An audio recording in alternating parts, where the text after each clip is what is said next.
Jacques, welcome to Grow the Show. So excited to have you here, man. Kevin, it's an honor and a pleasure, man. I'm excited what we might dive in here to today. Folks might not realize this, but this is actually your second appearance on Grow the Show. If you go way back to I think it's episode 4 of the Grow the Show podcast, yep. Your voice doesn't appear, but you are mentioned by Pat Flynn on the show because of, I think you, what did you like take his course or something like that? Why did Pat mention you in that episode? Oh gosh. Yeah. So very indirect first appearance on Grow the Show. You were focused on improving your intros, and you picked an episode of Smart Passive Income by Pat Flynn, and it just happened to be the one that I was featured on. Pat Flynn interviewed me on his podcast, and that's the episode you picked to go over his intro. So he talked about me in that intro that you critiqued. Yeah, it's so funny. And I remember when we linked up earlier this year, we had a moment where we were like, oh my gosh. And I was like, I know this guy from somewhere. And no, we didn't have a moment. You had a moment. I had a moment. Because I said something and you looked at me like, you just saw me hit a bus or something. You looked at me like I was crazy because you put the connection together. And then that's right. And then I guess after that, we had the moment. And you were like, can you please tell me what just happened? And I was like, I finally just recognized why I've heard of you before. Okay, cool. Well, why don't we fill folks in? Before we dive into podcasting and course creation and all that stuff, can you give us just a little bit of background about how you got involved into the course space?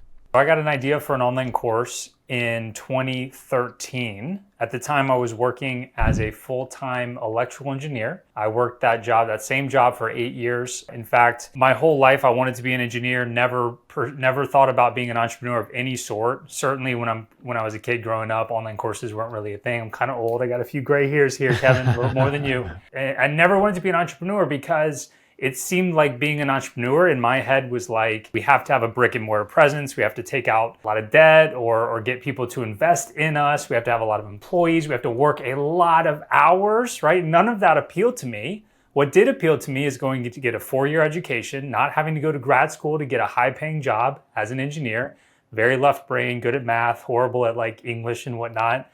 So all my life, I was like, I'm going to be an engineer, no problem. My senior year of college, a brand new book came out that I don't even know why I picked it up, probably because of the title.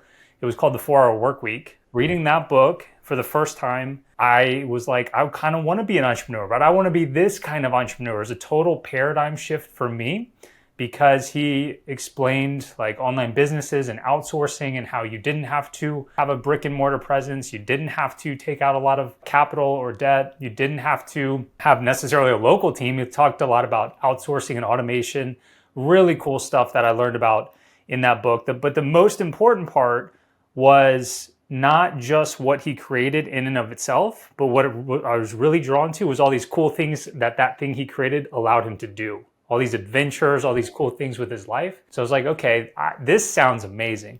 I already had my job lined up. So all the while I was working as an electrical engineer, I was trying to create some kind of online business like Tim Ferriss did, the author of that book. And I tried several different things. He doesn't mention online courses specifically in that book, I don't think, right? So I didn't go straight there. I tried to create an app, a blog. There were several different failed attempts, a physical product, an online course. I mentioned 2013, I got the idea for an online course. It was this progression of, after reading that book, of ideas for an online business.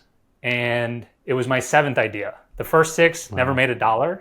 I got an idea for an online piano course in 2013. It was not an overnight success story, but it has been a success story. And at the end of the day, it did work out. It did allow me to quit my job. It did allow me to do some cool stuff that I wanted to do. At this point, it's brought in over $4 million from a single course. Still churns along nicely. So that's the genesis of courses for me. I want to talk about courses because now, unlike 2013, they're everywhere online. It's, especially for those of us who have online businesses, I speak with online business owners all the time. Some of their whole business is based off of courses. Some of them might have a service business that they just kind of like threw a course together and sometimes offer it or whatever. And it seems that everybody talks about, or everybody has one. So I want to ask you, what do you think makes a good course as compared to one that's really not that great? A good course, put simply, it gets the desired result for somebody and it gets it well, right? So it's not the length of the course. It's not the amount of bonuses that you include. It's how well and how quickly and easily it gets the desired result, the dream outcome for somebody, right? So my course is called Piano in 21 Days. The dream outcome is somebody that learns piano quickly in as little as 21 days, sometimes even quicker, right? And so the first version of my course had that dream outcome like in mind. That's where I tried to get people to go. But that first version wasn't very good, right? A few people kind of sort of learned. Now I've learned so much about my audience and my customers throughout the years. I'm on version 6 of my online course, and it gets the dream result really, really well. And that's because it's plugged in any holes in the learning process. So places where I got the same questions over and over again, people were really struggling in certain spots consistently. I've fixed those over the years. So how do we measure success? That's it. It's not about the features, it's about the dream outcome. I want to stick with this for a moment because I know that a lot of the podcasters and business owners that I work with, when they think about creating a course, they think about it very much a lot from sort of what it's going to do for them, right? Because we think, oh, I'll just like launch a course. I just record some videos and then I just sell it forever, right? It's just quote unquote passive income. But what I'm hearing from you is that even your first one, which is quote unquote passive income, which was featured on the Smart Passive Income podcast, isn't all that passive even 6 iterations in. Is that accurate? Well, I mean, what is passive income, right? Like how passive does it have to be passive income? I could have stopped at that first version and collected a little bit of passive income, but that wasn't good enough for me. I needed more money, certainly, but like a higher completion rate, a higher success rate, and I knew it wasn't as good as it could be. And that's why I redid it as many times as I did. Now, fast forward, in the past 2 to 3 years, I've barely touched that business. Barely touched it. I've got a small team. They do a little bit for me. But on any given month, today, I'm touching piano in 21 days, maybe 30 minutes. So the intro, or whatever you call it, like the bumper or whatever you want to call it for Smart Passive Income, he says, work hard now so you can reap the benefits later or something to that effect, right? So I think that's kind of the idea behind passive income, but mine isn't like 100% passive, but it's pretty dang close at this point because of all the hard work I've already put in. So let's go back and talk about how you can plug those holes, because I know that, again, I'm just thinking from the perspective of the business owners that I work with and other creators who have courses. There's a lot who really don't look to see, did the people who bought the course get the outcome, right? As far as they're concerned, maybe not consciously, they're not being evil, right? But it's like, yeah, I made course sales, but the job isn't over, right? We need to make sure that the people who bought the course actually achieved the thing that they bought the course in order to help them achieve. And what I heard from you before is it sounds like you were going back and seeing, did people actually achieve it? Did they get stuck? So do you have a process for understanding whether or not your course works? There's a couple of layers there, but it all revolves around getting feedback from the people actually on the other side. Because we are so impossibly and incredibly biased on our side as the ones that have created this product. And I remember about a year or two into my business, I was still, barely making any money. And I maybe had sold, 10, 15 copies of my course. And I was talking to a mentor of mine at the time, asking him like, how do I get this thing to grow? And he's like, well, the first thing he asked me was like, have you talked to the people that have bought your course to see what they think about it? And at that point, that hadn't even crossed my mind. Like, talk to the people that bought my course. What are you talking about? And he's like, yeah, you got to make sure you have a good product first and foremost.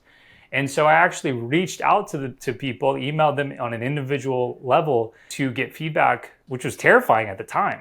Yeah. So it starts with just like asking. I share that example just to show my state of mind. Like that wasn't even remotely on my radar. Fast forward to a few years ago when I was going from version 5 to version 6, I recognized like some of the holes I needed to plug just from the consistent feedback we were getting from people with the questions they were asking. For example, we knew day 7, people really struggled with day 7. And the best feedback we could give to people was like, okay, you're just gonna have to practice more for that day. You know what I mean? So when I went to redo the curriculum from 5 to 6, I updated it based on all the feedback that we had gotten. If you want to take it another step beyond that, you test what you're proposing before you put it out there. So here's what I mean. Going from 5 to 6, instead of just redoing the curriculum based on what I thought would be best, re-recording it and then putting it out there, I tested it on 8 people. And here's how I did it, is I called it a piano boot camp. So I gave it a nice name. And I said, hey, I'm looking for 8 people to join me for the live version of Piano in 21 Days, essentially. We'll meet, I think it was for 7 weeks, 3 times a week for 7 weeks, which is the 21 lessons. And I'll teach you this stuff live. In fact, it's my new latest and greatest curriculum that I want to share with you all. And sometimes you can even charge a premium for offering that live thing like that. Now, think about all the benefits that I get as the creator for getting 8 people to do that. I get validation on my curriculum. I get people that are very likely to give me a testimonial because I'm kind of forming a relationship with these people. And I get a potential bonus that I can include with my course. If I record these videos, people can kind of watch the live version of the course as a bonus if they want to. So it's very beneficial for me to do this.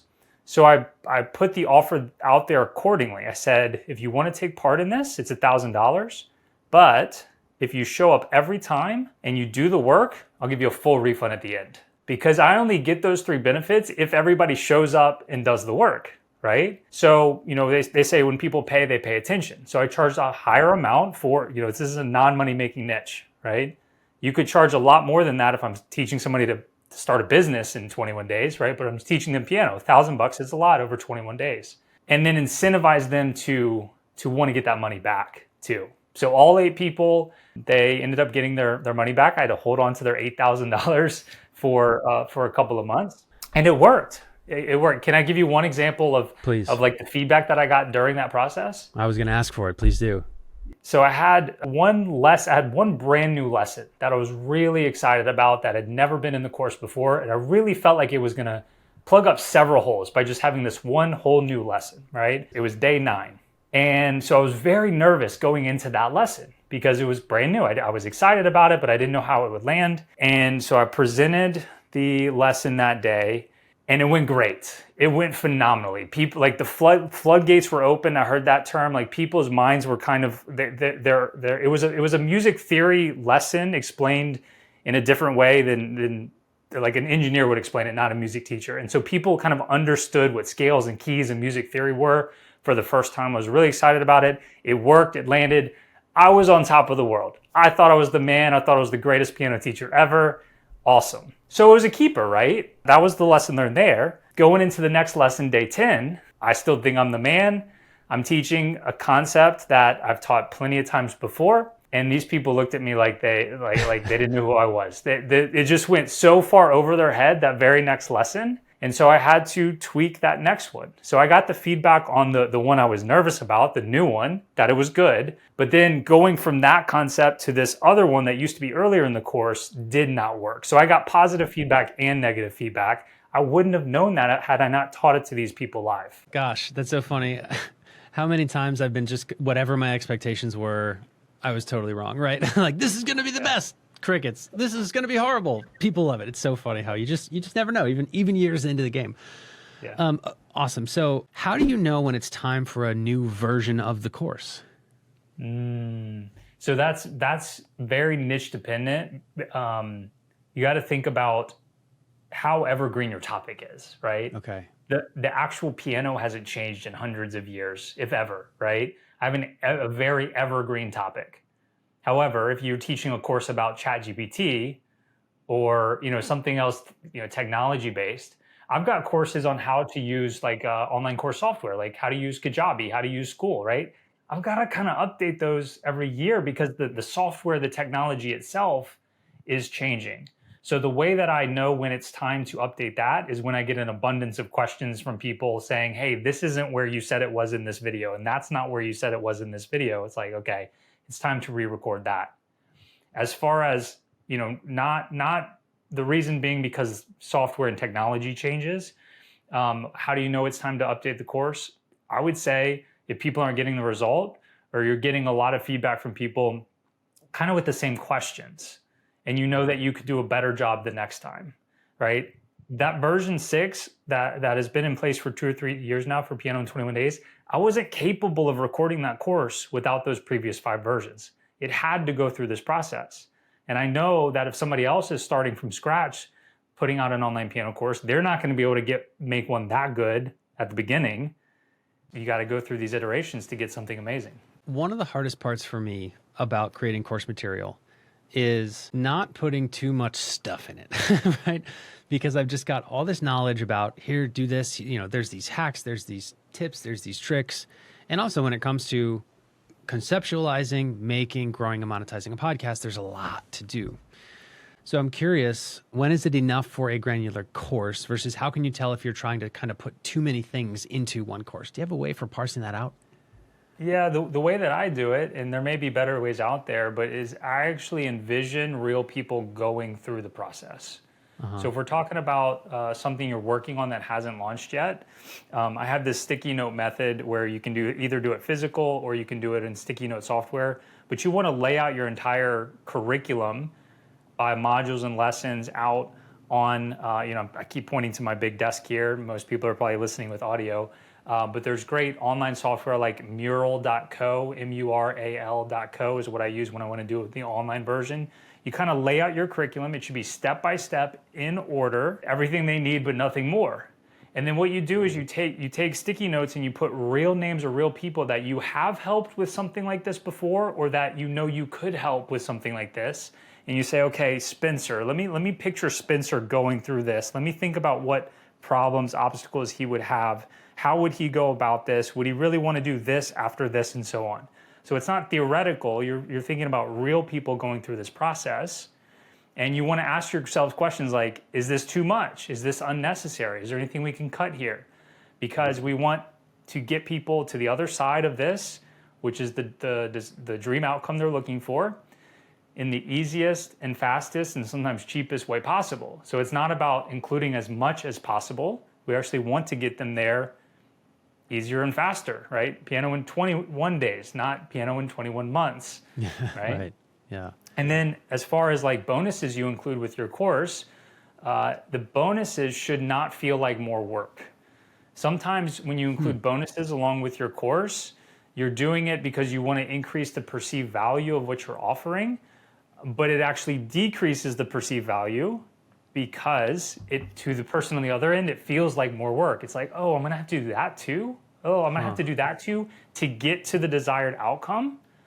The bonuses should make the dream outcome be even easier and faster, and they should not feel like more work. My pitch is they are not going to be an expert. They are not going to be a world-renowned concert pianist. They're going to be competent. They're going to play basic versions of pop songs on the piano and impress their family and friends, right? And they want to get to that point with as little effort. Not that it's not going to take effort, but they want to get to as little effort in as little time as humanly possible, right? So if I include like a bonus that's like how to read sheet music, right? Yeah. I do not teach how to read sheet music. That's one of the ways I get people the result so quickly. But if I had a bonus that was how to read sheet music, then people might be thinking, oh shoot, I do have to learn how to read sheet music too. That's just going to take more time and effort. I don't know about this. I feel like I got the whole include bonuses, right? Include bonuses. It'll raise the value, but I've never ever thought of it that way. Looking at the bonuses as sometimes they look like more work, sometimes they look like less work. I think just relating that to myself, like I might make a bonus that's like how to do solo episodes, where it's like, oh, I got to do a different type of episode as compared to here's a ChatGPT prompt that will write a solo episode for you, right? Like it seems like it's so subtle, but the second version, it's like, oh, that's something that'll make me take less time. That's Yeah, and look, they can also help answer objections people might have too, right? So the solo episodes thing is a great example because you would only want to mention that as a bonus if that is an objection somebody has or it adds to something you've already mentioned in the sales pitch, right? If they understand already that having solo episodes is part of the process to get to the dream outcome, then they're going to be like, okay, I get that, Kevin, but like, I don't know how to do solo episodes. So then your bonus comes in, it's perfect. It's like, okay, yes, I need that in order to help me get to that desired result faster or easier. Got it. But if you're just throwing it out there just to throw it out there and it's kind of random, then they're going to look at it as more work instead. Yeah. So I'm assuming you're not getting on sales calls with folks to sell the course. Maybe you are. How can you know what the objections are that you want your bonuses to handle? Ooh, so I'm not doing sales calls. My typical course sale at this point is about $800. So it is a higher priced online course, but you won't typically see people doing phone calls for that level necessarily. But I did. In 2016, I did 500 sales calls because I wanted to get to know my people more and just try that. And so that is one way to do it, is to actually talk to people. So I did talk to a lot of people and sold my course primarily on the phone for an entire year and learned so much about people. That's scary for a lot of people. I mean, even today, I will recommend people do that, even if it's just for like a week or a month, just to get to know people. I talked about talking to the real people inside your course, but it's also good to talk to prospects too, to know what those objections are, to know what their struggles are. So yes, that is one way to do it. But also one thing I like to do in my email sequences for like launches and everything, when we have like open cart, closed cart, or maybe a discount is beginning and then ending, is after a launch period, send one more email asking people why they didn't enroll. That's what I always like to do. Hey, the subject is literally, you didn't enroll, question mark.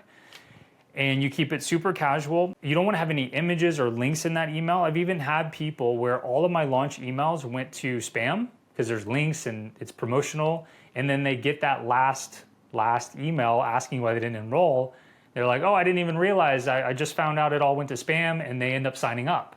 So it has actually saved some sales, but the primary motivation is to get feedback from people on why they didn't sign up. So sometimes they'll give you reasons about your the course specifically, and then sometimes they'll give you objections to the niche, right? So sometimes I'll get, I don't have a musical bone in my body, I can't learn piano, right? That's an objection.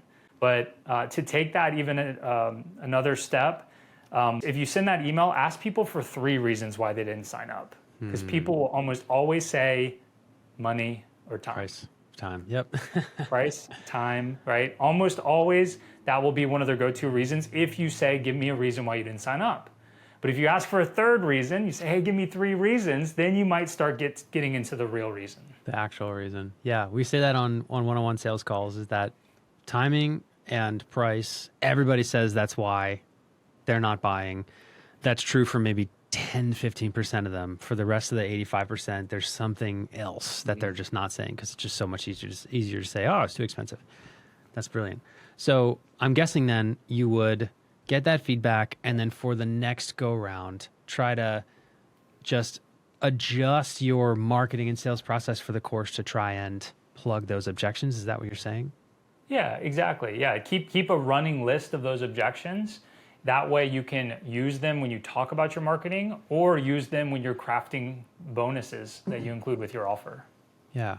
So overall, on both sides of it, it sounds like the game of growing a course business, and when I say that, I mean a business around a particular course, is you start doing it, and then both on the sales side and on the customer side, just listening and seeing, why didn't you buy? Why didn't you finish it? What questions do you have? And just over the course of years, continuing to iterate and iterate everything about this course so that hopefully it hits every potential roadblock, right? Yeah, that's the exact model that I teach to the people I help with online courses now. Yeah. We break it down to traffic, funnel, offer, and then your course, your product itself, membership, coaching program, right? So you've got those 4 layers that you need to create and set up, but then you iterate. You find the bottlenecks, and I like for my people to be working on one of those areas at a time. So you said it perfectly, right? When you said, iterating those things. Some people might have amazing offers and amazing course and amazing funnel, and they need to be getting better and better at traffic. Some people maybe have a lot of traffic and they have a funnel in place and they have their course that's providing results, but their offer, they're consistently getting feedback from their offer that it's not the right offer for them. And we gotta just get that market feedback, and that's the number one thing we need to use when we go back and find the bottlenecks and want to iterate. Yeah. Once again, I think that flies in the face of the assumption that I see a lot of folks make when it comes to, I'm going to sell a course, which is the idea is you just make it and sell it and you never have to interact with anybody. But it sounds like quite the opposite. That's actually what determines success here, is interacting with the people who are considering and interacting with the people that are buying. You've worked with, I would imagine, several folks on their courses. You've mentioned memberships. So right now I know it's really popular. I see a lot of creators, big and small, switching from high ticket coaching to monthly memberships, switching from cohort based courses to monthly membership. What is your take on that? Have you seen, first of all, have you seen this happening in the scene? Yeah, a little bit, a little bit. It's very appealing. I mean, look, memberships have always been really appealing. I remember when I first got started, there was a very popular piano course, quote unquote, that was $20, $30 a month. And for the first month, it was $1. When I was getting started, that was really popular. First month is $1, and then Wow. they have your credit card information, and then once they get you in, they can keep charging you, and it's very, very low priced. The reason the idea is so popular is because it's monthly recurring revenue, right? Yeah. MRR is like passive income, or so it seems. But it can typically be a lot more difficult to run a membership. Typically, there's higher expectations from somebody that it's not just a course. There's going to be community or interactive elements. And the name of the game is churn. How long can you keep one person around? And oftentimes, the numbers just don't work out like you want. To be honest with you, a couple years ago, I was looking to revamp my offering for my second brand called The Online Course Guy. And I was looking to launch a roughly $100 a month membership. And I was working with my coach at the time, trying to put things together. She's like, Jacques, look at this. These numbers just don't work. Like you'll never make any money from this. Even if half of your entire audience signs up for this, like it's not going to be what you want. So I do find that often happens. So we ended up launching a high ticket product instead that's done really, really well. So I think that the idea of it is more appealing than how successful they end up being. Yeah. I also think that just from kind of being on both sides of it, we've tested out a $100 per month option. And I've also recently, with the advent of school, and again, it's kind of hot right now for creators to do this, where they just offer, from somewhere between 50 to, I've seen up to $400 a month, access to everything. And what I found is, as a consumer, when I purchased that, I never opened any of the material. Like I never used any of the stuff. And then after 2 months, I'm like, I'm not using this. Why am I paying for this? And then I cancel. Whereas if I was required to commit upfront, I think more like commit, like, hey, I have to commit to a year upfront, or even if it's just like a flat rate course, I find, again, as a consumer, I learn more and I implement more if I have that skin in the game, where it's not just this ongoing, like, oh, maybe next month I'll use it more, right? It sounds like you're saying that this has been around for a while. I've been in the industry for like 4 or 5 years. So to me, it feels new, but it sounds like you're saying that this is something that people have been trying to do for ages, the recurring revenue. And it just still doesn't work, right? In different forms. It can work. I just feel like more people are drawn into it because of that recurring revenue, that passive income. And it doesn't make sense for near as many people that are drawn into it. People don't pay for a course, they pay for that desired outcome, right? Yeah. And that's harder to pitch with a recurring revenue model, right? People have tried to convince me that Piano in 21 days should be a monthly membership. I'm like, look, I'm pitching a result in 21 days. I don't know how I could do that with integrity. Saying, but you have to pay me month over month after month to learn piano in 21 days. You'll learn piano in 21 days and you're going to pay me forever, right? Like, that's not how it works. Yeah. So it's hard to really like sell that desired outcome and then say, hey, pay me monthly forever to get that desired outcome, right? People want to buy the outcome. And so you tell them the price to get there. Mm-hmm. That's what works better. Typically, when we ask somebody to pay a monthly recurring charge, it's for ongoing support in something, right? And not necessarily desired outcome, which there is a market for, right? But for example, with my coaching program, it is recurring because people want ongoing support with starting or growing an online course business. Probably very similar to you in growing a podcast, right? It's something they can never achieve the ultimate destination, right? Everybody's always looking to grow their podcast. Right. And so another example where it may make sense to charge more of a monthly fee for. But in most cases, people are going to pay for that desired outcome, and it makes more sense to be more of a course than a membership. So let's talk about marketing. I work with a lot of course creators, and the biggest questions that I get from them are around the idea of holding back information that are around the idea of not putting everything in their free content. So if they're a podcaster, not putting all the information in the podcast on YouTube and their social media or whatever. And there seems to be this belief that, oh, like if I give everything away for free, nobody's going to actually want to buy the course, and people will just use the free content. So first of all, do you get that question a lot? All the time. It's Okay. probably the top question I ever get. Nice. Okay, cool. So it's not just me. How do you handle that? What do you say when someone brings that to you? Yeah, look, I can speak from my own experience. I don't hold anything back from my free content. There's nothing in my course that you won't also find. For Piano in 21 Days, I'll be honest with you, my main marketing platform is YouTube. For my second business, Online Course Guy, it's a podcast. So I am a podcaster, you know that. But there's nothing you won't find anything in my course that's not somewhere in my YouTube channel in terms of concepts on the piano. People are paying for not the information, they're paying for the transformation, that dream outcome, right?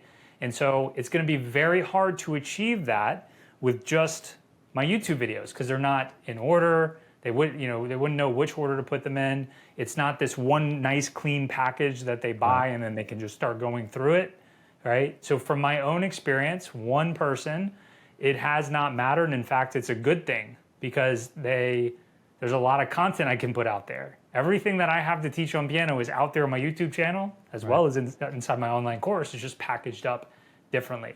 I've been preaching that message forever, and so I have plenty of people that were skeptical about it, but trusted me and put it out there, and it served them well. Yeah. When it comes to marketing a course, what are some common mistakes or misconceptions that you see in what folks do or what they think? When you're marketing a course, I believe that we should price our courses on the higher end for several reasons. Oh, wow. Which we can get into in a little bit if you want to. But when you price it higher, it's harder to just market a high priced course. And so that's why I like to have a nice funnel in between. And so I think a mistake that I see is just trying to go straight from marketing messaging to buy my course, right? Sending traffic straight to a sales page. And that can work for courses that are like less than $100, but you would need a really big audience to make any significant money from a course that is that inexpensive. So I think that's probably the biggest thing. Dropping a good funnel in there that builds trust and authority with you and leads people to the offer into the sale in a non-salesy way. For me, I didn't have a funnel. Once I dropped in a funnel in late 2016, it literally 10x'd my business. Whoa. Same traffic, same offer. Yeah, we got to talk more about this. Okay, so let's double click on this right now. So Cool. first of all, the difference that you're describing is, in one sense, you don't have a funnel, which is where it sounds like you're saying you go from content right to sales page. Mm-hmm. Sounds like you're saying there needs to be something in between. What is it that goes in between? So for years, you'd go to pianoin21days.com and it was basically like a sales page. Here's a little sales video, buy it now or don't. And I would just send my traffic there. That's basically not having a funnel, right? That's what I'm saying don't do. Because I was in business for about 3 years. I was still working my full-time job, making about $1,000 a month. I was selling maybe 3 courses a month with that strategy because I had a decent amount of traffic. My YouTube channel was doing pretty well. I really learned about funnels one day. I was listening to a podcast where this guy who sold courses was specifically talking about this amazing funnel he had to sell his online course. I was like, okay, I get funnels now. And he went through in great detail about how his funnel worked. It was these 3 videos, right? It's the product launch formula sequence made famous by Jeff Walker. Mm-hmm. Jeff Walker was not the guy talking about it that day. It was somebody who learned from Jeff Walker. So I learned how to do that pre-launch sequence with what's called pre-launch content, and then have an open cart, closed cart with urgency with your offer. And so with the same course and the same traffic, adding in a funnel in between, 10x my business overnight. Wow. That's how I started making 5 figures from Piano in 21 Days. Wow. We were doing about $1,000 a month, struggling, trying to make this thing work. Dropped in a good funnel.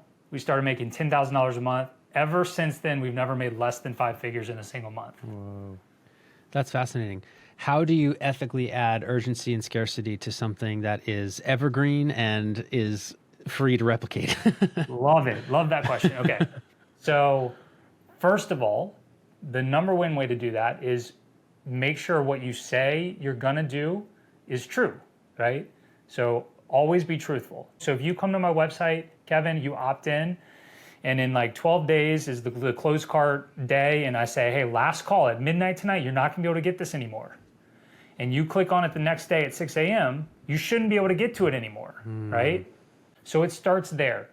What I learned from that guy with that funnel back in 2016, I set it up exactly like he said to set it up, which was instead of having a sales page, have an opt-in page that says, my course is currently waitlisted, but while you wait, download this free, for me, it was a workbook, right? So there is a little bit of a gray area as far as integrity, authenticity of a digital course, a digital product, not being available all the time. Right. You know what I mean? So I did it that way. I used the availability as my urgency for several years because it worked. But I got one too many messages from people saying, hey, Jacques, why are you doing this? You're such a scammer. I know it's available. You're just using these marketing tactics. I didn't get a lot of them. Yeah. But once I finally got enough of them, I'm like, all right, it's time to switch something up. I've already tasted some pretty good success. Like I don't want the success to go away. How can I do this even more ethically, if you will, right? So there's three main ways to do urgency with online courses. The first one is the availability. That's the method we're talking about. And I was doing it on an evergreen basis. I used some really cool software called Deadline Funnel to make the deadline real, true, and accurate for everybody, even though I'm essentially doing 365 launches a year, every day. That's the availability. The next one is actually my favorite, and I feel like it's more ethical, and it's using a discount instead. And the third one is that some sort of bonus could go away, all right? So the reason I didn't do the discount for so long is because so many people, so many gurus for so long told me never discount my product because it devalues it. I don't know if you've ever heard that advice before. Oh, 100%. Oh, I'm on the edge of my seat, man, because I've been exactly there, and I've heard that from all over the place, and Lord knows I've, used different discounts and things like that in the past. So I'm eager to hear what you're about to say. Well, because I heard that from so many different people, so many people that I trusted, don't discount your product. And it makes sense. Like, let's try to get the most amount of money per sale and all this and that. One day I was just like, you know what? I like discounts. Like, discounts make me more likely to buy something. Yeah. And just because I buy something discounted doesn't mean I'm not going to use it. Like, from my own personal experience, discounts are great. Yep. Let's try it. So I tested it. I tested switching the urgency from the availability to a discount. This was maybe 4 or 5 years ago now. And over the course of a month, I tested it for an entire month, and it turned out to provide 50% more revenue. Whoa. It actually worked better. So how did that work though? Like was it a limited time discount? Yeah. So it's still an evergreen funnel. Before I switched, you would come in, you'd see the page that said like, oh, the course is waitlisted, get on the list, get the workbook, and then your funnel would start with some free videos, some free content. And then about a week after you opt in, I'll say, hey, the course is available. You can buy it now. And then it's a 5-day open cart period, and then the cart closes. So there's the urgency. Like we have a deadline. Yep. And then if John were to opt in tomorrow, his deadline would be a day after yours, and so on, right? So all I did was, instead of the deadline being associated with the availability, I changed it to where the deadline was associated with a 20% off discount. Okay. Okay. So that opt-in page no longer said course is waitlisted. It said, hey, get this free workbook. And then I think like in parentheses, it says, and you'll be on our email list. Every once in a while we offer discounts or something like that. I also added a sales page at the menu of my website to where people could buy at the full price. Yep. That's part of it too. Yep. Got it. Make sense? Yes, 100%. And I know we're in the weeds, but I can hear my listeners loving this. So this is great. I can feel you, listener, loving this. Or at least I love it. So basically what you're saying is each individual person had a window based on when they opted in, when they would be offered a discount for a limited time. Yes. Got it. Okay. What was the third one? The third way to do urgency. So by the way, that discounted price is still the way that I do urgency today. So I've had it that way for several years now. Like I said, it worked for me 50% better than availability. So the third way is a bonus can go away. right? That one is probably has the most variation as to how well it works, because it really depends on what you're offering, what that bonus is, how compelling that bonus is. In general, I like to say that it works the least, but if it's a great bonus, it might work the best. And then you can also combine that one with, say, a discount, right? A discount and a bonus could be going away. But those are the three main ways to include some sort of urgency, whether with a live launch or with an evergreen sequence. It's still those three choices of availability, discount, or a bonus going away. So far, we've mainly talked about your first course brand, Piano in 21 Days, but we haven't really talked as much about, your other brand, which is the Online Course Guy. Now, that brand is largely driven by a podcast, right? You said that your first brand is largely driven by YouTube. This one is driven by a podcast. So first of all, why is that different? Why is podcasting right for the Online Course Guy brand? So I don't claim to be a podcasting expert, but I think it's necessary. I like for people to have at least one content marketing platform if they're going to try to sell courses, memberships, coaching, right? So for Piano in 21 Days, granted, I started 11 years ago. Podcasts were a thing, but to me, it didn't make sense to start a podcast teaching piano. Like, I feel like it's kind of a visual learning thing. Even though I was a big fan of podcasts back then, It felt like YouTube was the best way to go. And then in 2017, when I started this other brand, I'd always wanted to start a podcast. Like I said, I love podcasts. And we're talking about online business, and it just made way more sense for that niche, in my opinion, to be audio only. Now, certainly we have video podcasts now. We do that now. But it just felt right for the two niches. Piano, YouTube channel, talking about online business, online course businesses, podcasts. I don't think that audio only is going anywhere, but you're right. They're starting to become synonymous. So you have an audio only podcast that is driving your coaching business, and you're getting pretty solid results. And from what I hear, the audience is not hugely massive. Is that right? It's all relative. I don't think so. You can tell me where I fall in the grand scheme of things. I've said it. I love podcasting. I have my own. I've been doing it since 2017. Okay, so I have 250 episodes in the books. You were on a recent episode, Kevin. It was great. You brought massive value there. I'm a listener of your podcast, Grow the Show, big fan. So I love podcasting. It took a few, I'm just not good with overnight success stories. It took a few years for me to really monetize it in any way. Yeah. So I was just kind of doing it as a side gig to my main piano thing. But now this is my main thing. The Online Course Guy is my main thing. And I have figured out how to monetize it. So, I mean, per episode, we're 1,000 to 2,000 downloads per episode. Yeah. Right.